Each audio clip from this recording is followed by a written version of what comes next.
We're going to be talking about break-even analysis today, and we've even got some pretty good examples, I think. So stay with me, and before that, we're going to have some fun.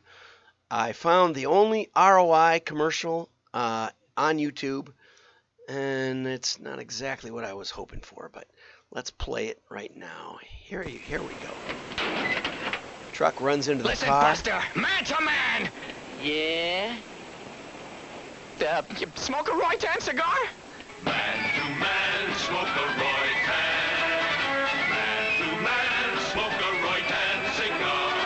Man to man, smoke a Roy-Tan. For a taste that is better by far. Roy-Tan offers you a wide choice of shapes and sizes to suit your taste. Whichever you choose, you'll enjoy the fine-tasting tobaccos ever had that a Roy-Tan Roy-Tan. is famous for. Come on now, break it up, boys. Man to man, smoke a Roy-Tan. Man to police man, officer smoke a a Roy-Tan cigar. Man to man, smoke a Roy-Tan. For a taste that is better by far. So anyway, they're in the middle of a big traffic jam now. But anyway, I put in ROI and got Roy-Tan. So you did too. Sorry. Always stuff you'd never see anywhere else, as usual. The other day, David Foley sent me his book, Postal Mail Profits in a Digitally Obsessed Age. That's an interesting title. And I'm a bit more than halfway through it. And one of the interesting parts of it was that there was some basic break-even analysis. And so here's the foreword written by Brian Kurtz. And he talks about David writing about the new medium called direct mail. Guarantee that this book will be a revelation to all direct response marketers, whether they're obsessed with digital or not. And so David and I have just recently become friends. Brian and I have been acquainted for much longer. It might even get some folks who are silly enough to define themselves by a channel, i.e. online marketers, to evolve into something like multi-channel direct response marketers, both on and offline. I would hope so. David says that avoiding direct mail is an error of the greatest magnitude. Using direct mail is a huge differentiator from your competitors who blindly are avoiding direct mail. Okay, so anyway, in about the middle of the book, I just ran across it, there was a basic break-even analysis. And it's not dynamic, it's just going over the numbers. And so I thought, hey, that's how I got started in this data stuff, is I presented my little spreadsheets, which were break-even analysis. And that led to one thing, led to another. And I got companies like Blockbuster Video and Daytimers with millions and millions and millions or tens of millions of customers calling me up and asking me if I could make sense of their data. And so now what we're going to do is we're going to go briefly over to the break-even analysis. And this is going to be a little hard to see, but, you know, you get the gist of it. In fact, one day, this is actually as close as I remember, the numbers that Blockbuster Video called up about. Kerry Valentine, the number 2 guy under Hesenka, said, we'd like to do a catalog. And we called around, and you're the catalog guy. I said, you mind if I ask you a few questions? And they said, sure. I said, well, how many catalogs do you want to do? And they said, well, we've got about 27 million households, so let's just say 20 million. We'll do 20 million. Okay. I said, what are you going to sell them? And they said, well, we could sell them collections of videos and maybe some sportswear because we own the Marlins and we could put some of those jackets in there and stuff. And, you know, that's kind of what Wayne was thinking. Okay, that's fine. I said, you know, your average video, VHS video is what, $5 or something? $8. So if you had a collection of 4, you might have a $35 average order. Does that sound about right? He said, yeah, that's about right. I said, what's the margin? He said, there isn't much margin on those. In fact, if I remember, it might have been 35% margin, but I've got in here 50% margin. You can put the numbers in right here. And I said, well, you want a nice catalog or, you know, inexpensive? He said, well, we'll make it a little bit inexpensive to start with. I said, okay, I'll put in 35 cents, which is not enough. I think I put in more like $1, but and then I said, okay, well, what is it going to take? How are you going to do the fulfillment? Well, he said, we got a fulfillment center in Dallas, Texas, and we have to use them because they're not always that busy, so we can fill in with this work. I said, well, what do they charge per shipment? And he said, they charge about $8 to pick and pack it. Okay? I said, okay. And part of the reason I wanted to use this story, because I have lots and lots of stories of this little break-even analysis, but part of the reason I wanted to use this story was because of that $8 average order, variable cost per order. And that's something that David didn't include in his calculation. He didn't calculate the process per order. I did work with George Mosier at National Business Furniture, and when I looked at his P&Ls and broke it all down, I said, and I did a presentation for him, I said, George, you've got about $100 variable cost per order processing, per order. And he had a high average order size, so it didn't bother him. Well, it did bother him. It bothered him a lot. He said, there's no way I have a $100 average order or order processing cost. I said, well, you got drop ship and all that. He said, no way. Okay, so I changed the fixed overhead and I put in about like $1 million. So I put, $1 million in here and put $40, which is what he wanted. You can do it any way you want right here in these two cells right there. That they work either way. Dick Cabell, on the other hand, he took me out on the prairie and showed me 9 big military Quonset hut type buildings. Each was $1 million square. I mean, in 1 million square feet. 9 million square feet of warehouse he had out on the prairie, not too far from Sidney, Nebraska. And when we went in the buildings, one building would be shoes, and another one would be fishing gear, and another one would be hunting gear. And he had guys in little golf carts running around picking the orders. And he told me that his variable cost of order processing was $1.50 or something like that. I mean, it might have even been under $1, like 95 cents. I said, Dick, there's no way you're picking them for 95 cents.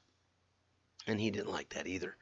But it's a very, very simple process. You take everything that isn't mailing cost, isn't cost of goods, whatever's left, and you divide by the number of orders you process, and you've got a variable cost per order.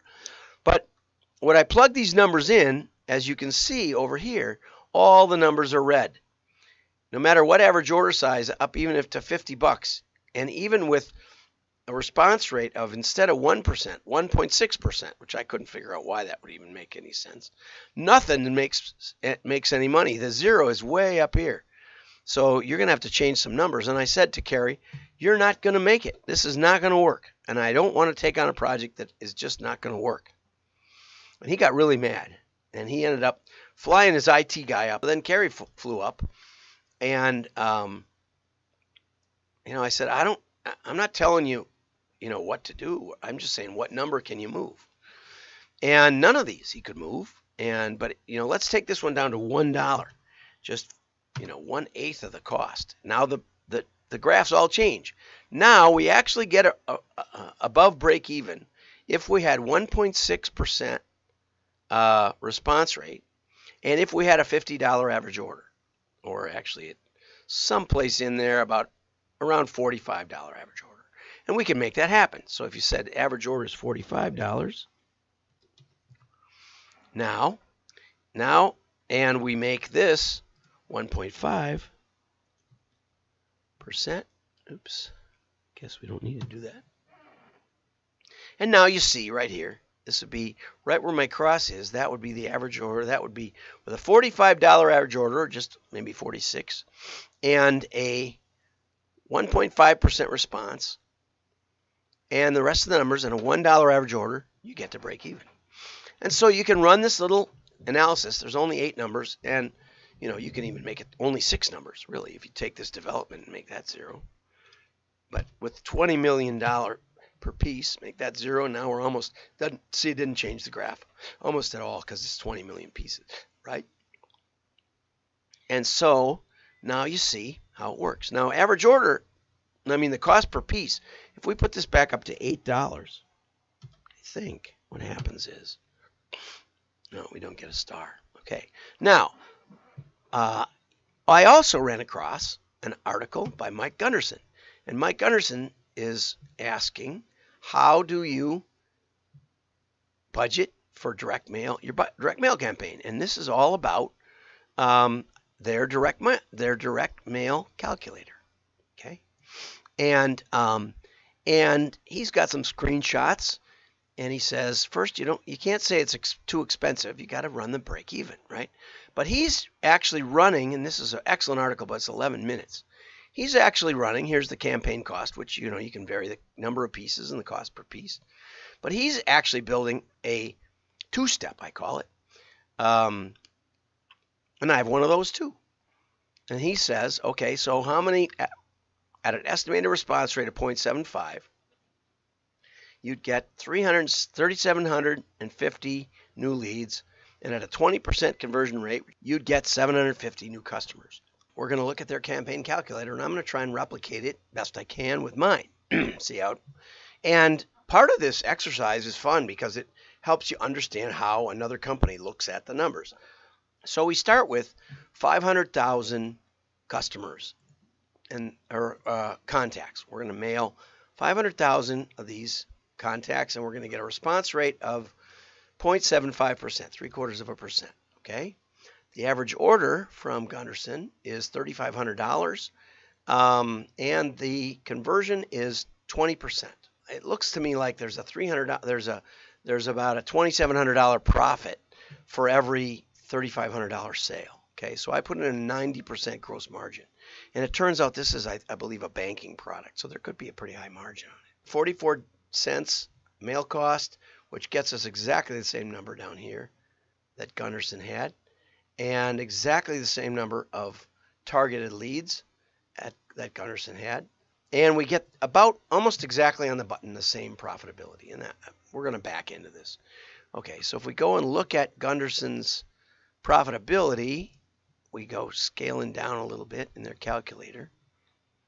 There's the 44 cents, and it's $59 per lead to generate $37.50, which is exactly the same number as I got. We get 750 new customers, exactly the same number.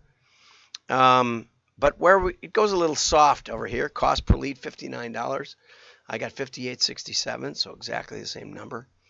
And the cost per acquisition, $293. Okay. What's missing in here, and what I don't understand about their cost calculator, is that normally in a two-step, and here's the profitability, and we got really close on this one, 2 million. I got 2,075,000. But what's missing is that, I put in a cost of signing up the customer. I put in a cost of fulfilling the leads. So when I get a lead in, I get 3,750 leads. I put in a $15 cost of fulfillment. We're going to send them a nice package of follow-up information. Okay.